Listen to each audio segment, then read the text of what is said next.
Hola de nuevo, en especial para todos nuestros suscriptores, y para quienes todavía no se dejan conectar por el fútbol, los invitamos rápidamente a dar clic en suscribirse y activar la campanita para que sean de los primeros en ver lo más nuevo.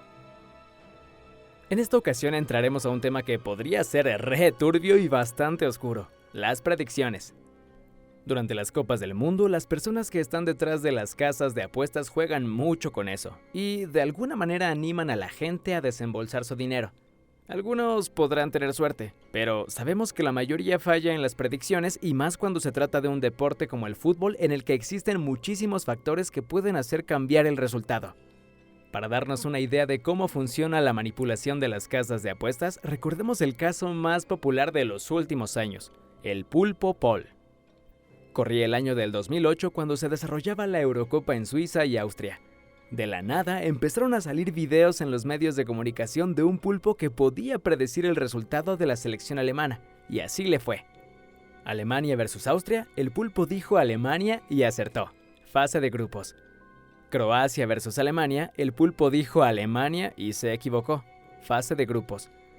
Austria versus Alemania, el pulpo dijo Alemania y acertó. Fase de grupos. Portugal versus Alemania, el pulpo dijo Alemania y acertó. Cuartos de final. Turquía versus Alemania, el pulpo dijo Alemania y acertó. Semifinal. España versus Alemania, el pulpo dijo Alemania y se equivocó. Final. Como sabemos, en ese torneo España se coronó campeón. Aquí lo curioso es que el pulpo siempre elegía al mismo equipo. Muy pocas veces se inclinó por otra bandera. Solo falló en 2 intentos, pero en los 2 se inclinó siempre por la misma respuesta. Para el Mundial de Sudáfrica, 2 años después, el mismo pulpo salió a la luz nuevamente para predecir los resultados de la selección teutona, pero aquí no tuvo una sola falla. De los 7 partidos que tuvo que decir el resultado, no falló en ninguno, incluida la semifinal entre España versus Alemania, que en esa ocasión se decantó por los ibéricos, acertando hasta el resultado del equipo por el tercer lugar, que exactamente fue Alemania. Algunos científicos argumentaron que el animal era manipulado mediante la comida, dejando de lado que el molusco tuviera poderes psíquicos, y así simplemente eran las personas tratando de predecir los resultados con base en estadísticas y números de casas de apuestas. ¿Coincidencia? ¿Crees que los grandes tentáculos de las casas de apuestas estuvieron metidos en la pecera del azar? Déjanos tus comentarios en la caja y regálanos pulgar arriba. Ahora bien, después de este vistazo al pasado, nos encontramos con un tema un poco menos preciso en cuanto a las predicciones: las teorías conspirativas. ¿Sí? Esos rompecabezas que armamos viendo detalles casi invisibles en las situaciones que menos pensamos. En todos los temas existen esas teorías. En el cine, la NASA, monstruos marinos, ciudades perdidas y muchas cosas más.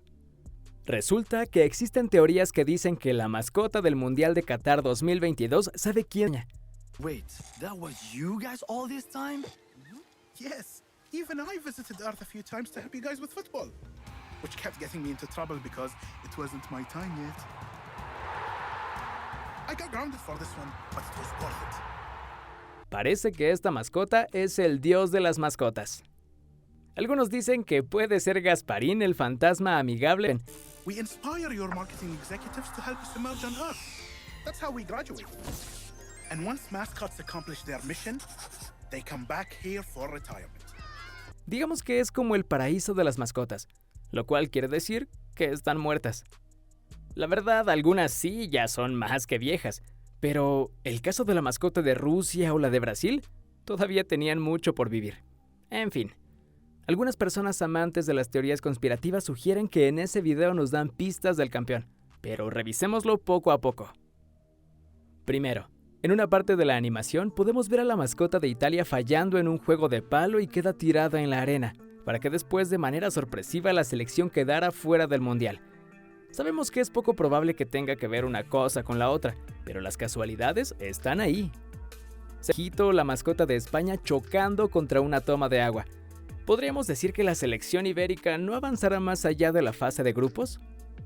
Tercero, en la escena final de la animación aparecen Argentina y Alemania abrazados, que es lo que nos podría dar una pista de cómo se jugaría la gran final. A los lados podemos ver a la mascota de Brasil y la de Inglaterra, lo que nos hace pensar que se quedaron en semifinales. Hace unos meses, Messi apareció en un video tatuándose el balón de Adidas del Mundial. ¿Te imaginas lo que ganaría la marca que además patrocina al astro argentino y a su selección viéndolo levantar la copa? Sin ninguna duda incrementaría las ganancias de manera exorbitantes. Si pensabas que las teorías de conspiración eran exclusivas de este mundial, estás equivocado, porque hay quienes dicen que en el video de inicio del Mundial de Rusia 2018 aparece un balón volando hacia una bandera y casualmente esa es la de Francia, selección que se llevó el campeonato. Lo que estamos diciendo no necesariamente quiere decir que sea cierto. ¿Tú qué opinas? ¿Crees que todo está puesto para que Messi y su selección salgan campeones? ¿No crees en las teorías? Déjanos tus comentarios, te leemos. Sabemos que ni el fútbol ni ningún otro deporte están exentos de la trampa. Es un negocio tan grande que las manos humanas manejadas por la ambición pueden llevarlo a cometer actos no permitidos. Pero quienes tienen la última palabra sobre los resultados son los jugadores, los verdaderos protagonistas de esta fiesta. Por ahora, como cada 4 años, los aficionados se llenan de ilusiones y viven con la esperanza de ver a su selección levantar la copa. Aunque sabemos que solo unos cuantos tienen verdaderas posibilidades, los otros están ahí para hacerlo más complicado. Otra de las cuestiones que pueden dar ese giro a la limpieza del fútbol es el VAR. Este nuevo sistema que sirve para revisar las jugadas polémicas de cada partido. Ya sea juez o verdugo, será sometido a cuestionamientos por alguna que otra decisión. Y en realidad no es por el VAR en sí, porque a final de cuentas está siendo manejado por personas, mismas que están expuestas a cometer errores o a obedecer órdenes. No lo sabemos. El árbitro está a punto de pitar y terminar, pero nosotros no nos queremos ir a vestidores sin antes pedirte que te suscribas y nos regales el pulgar arriba. ¡Hasta pronto!